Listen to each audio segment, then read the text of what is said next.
Bonjour M. Takedine. Bonjour. Voilà, vous êtes à l'origine en quelque sorte du scandale aujourd'hui qui frappe Nicolas Sarkozy et qui en quelque sorte l'a conduit à une première nuit de garde à vue, une seconde journée de garde à vue vers laquelle on se tend aujourd'hui. Quel sentiment vous anime après cette subite retournement de situation avec la justice française? C'est pas subi, le retournement, c'est pas un retournement, c'est une continuation d'une information judiciaire qui depuis le départ n'a pas changé. Elle cherche à trouver les indices et les moyens de preuve que Nicolas Sarkozy, comme d'ailleurs d'autres dans cette affaire, comme M. Djouri, comme M. Guéant, comme M. Boukchan, ont participé à cette corruption de grande envergure, qui s'appelle le financement libyen de l'État français. Vous aviez dit tantôt que c'était une mafia à laquelle aurait participé l'ancien président sénégalais Abdoulaye Wade. Pourquoi avoir choisi le terme mafia? J'ai pas dit c'était une mafia auquel il a participé le fils du président, mais il était totalement un allié objectif de cette mafia en Afrique. Puisque on constate que son papa, Monsieur le Président Wade, à l'époque, n'a pas trouvé mieux que de s'aligner aux positions de la France dans l'instigation de la guerre en Libye. À propos, c'est pas la France et le Qatar qui ont participé à la guerre, c'est eux qui ont instigé la guerre. Ça, il faut corriger les informations. Instiguer la guerre. Vous voyez ce que je veux dire? Donc, dans ses bons offices, le président Wade a cru bon d'aller essayer de convaincre Kadhafi d'une cause perdue. Voilà. Et donc ça, c'est ou bien de l'ignorance, ou bien de la stupidité, mais en tout cas, c'est bien tombé dans les mains de Sarkozy, quoi. Est-ce qu'aujourd'hui, avec la tournure de la situation, Saleh, qui est en quelque sorte a échappé à un attentat en Afrique du Sud, est-ce qu'on ne va pas vers la criminalisation en quelque sorte? Est-ce que vous n'êtes pas en danger? Vous qui connaissiez des choses dans ce dossier. Écoutez, il y a un constat à faire aujourd'hui, pendant que je vous parle. Ça fait bien 2 jours que M. Saif el-Islam a déclaré sa candidature en tant qu'homme libre, sa candidature à la présidence de la République en Libye. Ça, c'est une première. Alors, vous pouvez constater d'ici qu'aujourd'hui, on peut dire la guerre instigée par la France et le Qatar en Libye a été totalement perdue. Qu'on le veuille ou pas, aujourd'hui, la guerre a été perdue. Le simple fait que M. Saif el-Islam Kadhafi, qui a été lynché, qui a passé son temps pendant les 6 années à subir sur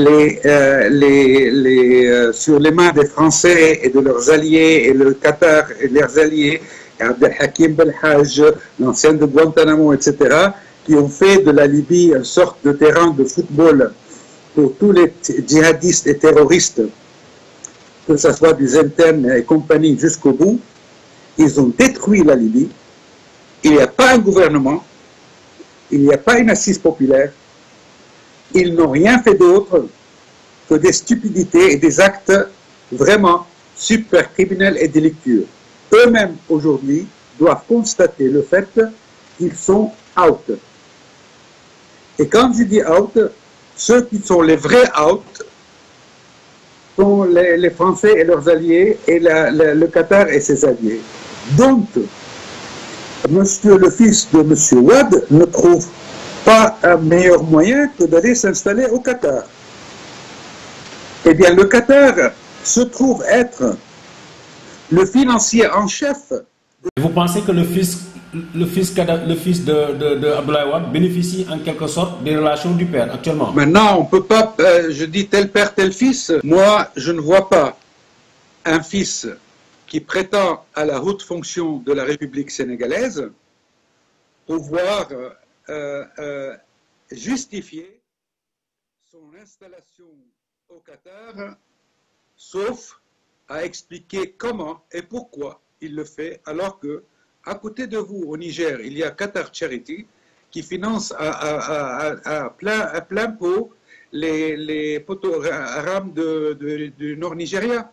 Donc, aujourd'hui, ce sont des choses qui peut-être vous échappent, mais ils n'échappent pas à l'histoire, ok? N'échappent pas à des gens qui sont bienveillants et qui regardent un tout petit peu la situation de très près. Vous ne méritez pas ça, le Sénégal ne mérite pas ça, l'Afrique ne mérite pas un comportement colonial français tel qu'il a été administré jusqu'à aujourd'hui.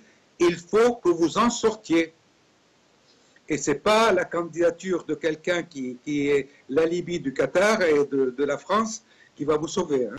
Mais vous ne pensez pas que là, on était sur une affaire mafieuse, comme vous l'aviez dit. Là, on tourne... C'est une mafia, oui, bien sûr. Oui, mais là, vous allez carrément sur du terrorisme, là, si je vous suis bien. Mais enfin, le mafia, ça prend plusieurs formes. Le terrorisme en est un. C'est une manière de tuer. C'est une manière de mettre les gens au silence. C'est une manière de contrôler la situation. Okay? Mais monsieur Takedine, qu'est-ce que Abdoulaye Wade a gagné exactement dans son soutien à la France, dans son soutien à Nicolas Sarkozy, pour essayer en quelque sorte de légitimer? Comme la plupart de vos leaders dans les pays africains voisins et autres, ils ont pensé que la France était quelque part un État qui ne va jamais perdre quelque chose. Eh bien, ils se trompent. Ils se trompent. Faites confiance à vous-même. Faites confiance à vous-même. Certains ont dit... Votre sort, votre destination et votre sort ne dépend que de vous.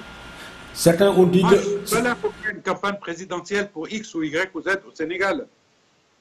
Je n'interviens pas dans la politique sénégalaise. Je vous éclaire au niveau de la politique mondiale qui affecte en plus et plus directement un pays comme le vôtre que d'autres pays. Vous êtes après tout un pays musulman, mais vous êtes un pays quelque part laïque, n'est-ce pas? Oui. Voilà. Donc, Daesh aimerait bien s'installer un tout petit peu chez vous, hein, ce concon-là. Certains ont dit que Abdoulaye Wade n'aurait pas joué un grand rôle avec ou sans son intervention. La France et la Grande-Bretagne étant décidées de faire partir... Exactement. Donc, à quoi bon de faire une mission de bons offices et perdre son temps et perdre le temps au monde qui croyait en ça? Personne n'y croyait. Il l'a fait tout simplement comme un acte pour essayer peut-être de gagner sa présidentielle qui s'annonçait, etc. Voilà. Mais ça ne servait à rien du tout parce que la détermination était grande de la part de la France, instigateur de cette guerre, et du Qatar, co-instigateur de cette guerre. Tous les deux pays n'entendaient plus rien. Donc, à quoi bon de perdre le temps, aller-retour, etc., etc. Moi-même, je suis intervenu auprès du colonel Kadhafi. Moi-même, en date du 6 mars 2011, c'est-à-dire à peu près une quinzaine de jours avant le démarrage de la guerre et la décision du Conseil de sécurité obtenue par le mensonge du ministre des Affaires françaises, Alain Juppé. Je répète, Alain Juppé, un menteur par excellence et un criminel de ce sort.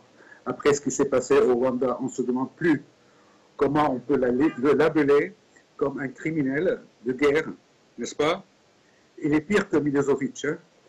Donc voilà, je veux dire, le tribunal international qui a suivi et tout ça, c'est de la foutaise, La décision a été prise de faire la guerre en Libye sous des dehors de dictature, etc., alors que c'est les dictateurs eux-mêmes qui sont venus l'instiguer, cette guerre.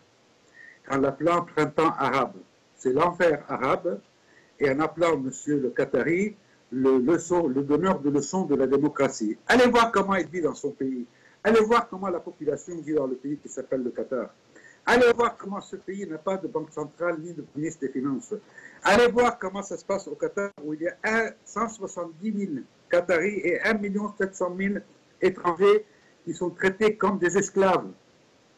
Allez voir. Mais pourquoi, je voulais savoir aussi une chose, pourquoi hier c'était Robert Bourgi qui avait en quelque sorte tiré sur Karim Wade, vous deux étant des proches de président, pourquoi aujourd'hui Qui, pardon, vous avez mentionné qui? Hier c'était Robert Bourgi qui avait tiré sur Karim Wade et le régime Abdoulaye Wade. Écoutez, si vous mentionnez le nom d'un escroc comme ça, là je ne touche pas. Hein. Je n'ai rien à voir, à part la nationalité, avec ce monsieur Bourgi qui est un merdique escroc international. Rien à foutre de lui. Hein. Aussi, la toute dernière question. Comment va M. Saleh aujourd'hui, qui était un de vos amis, un de vos proches? Vous parlez de qui? Saleh, Bachir Saleh. Moi, un de mes amis, vous êtes... un des amis un des proches de Sarkozy. C'est pas mon ami, M. Saleh. Je ne l'ai jamais rencontré. Jamais vu celui-là. Bachir Saleh, il avait travaillé pour Kadhafi, non? C'est un traître. C'est un traître. C'est un traître qui a volé de l'argent de Kadhafi pour le distribuer à Sarkozy. Et à lui-même, bien sûr, au passage. Avec la collaboration d'un autre Africain, le blanchisseur en chef de la République française, qui s'appelle Alexandre Joury. Tout ça va vous apparaître clair comme la lune. OK? J'attends avec plaisir, en toute tranquillité, que ça vous apparaisse, au moins vous en serez convaincus. Aujourd'hui, ce que je vous dis est toujours la vérité. Je n'ai aucun intérêt à mentir. OK? Je ne mens pas, je n'ai jamais menti dans ma vie. Dans quel état êtes-vous, dans quel état d'esprit êtes-vous aujourd'hui, après que ce gros secousse, ce gros tremblement de terre est ressenti en France avec la garde à vue d'un ancien chef d'État de la Ve République? C'est pas un ancien chef d'État, c'est un ancien chef d'État, mais c'est un escroc, c'est un criminel de guerre et c'est un voyou et mafieux. Voilà ce que je peux vous dire. Je suis le seul à l'avoir dit, je suis le seul à le répéter, je suis seul à continuer à le répéter. Il n'y a personne, ni en France, ni ailleurs, qui ose dire la moitié des trois mots que j'ai dit. OK? Je le répète. M. Takieddine, iriez-vous jusqu'à dire qu'ils ont volontairement cherché à tuer à tuer Mohamed Kadhafi? Oui, la France a volontairement, totalement, activement recherché et obtenu la mort de M. Kadhafi. Oui, la France, bien sûr aidée par le Qatar. Très bien. Voilà. Très bien. Je vous remercie de ce temps, de votre disponibilité et du temps que vous avez accordé. C'est malheureux aujourd'hui, je le dis très sincèrement, c'est malheureux aujourd'hui qu'on retrouve la Libye dans l'état où elle s'est retrouvée. OK? À cause de ces criminels de guerre. Okay? Très bien, très bien. Je vous remercie, M. Takieddine. Au revoir.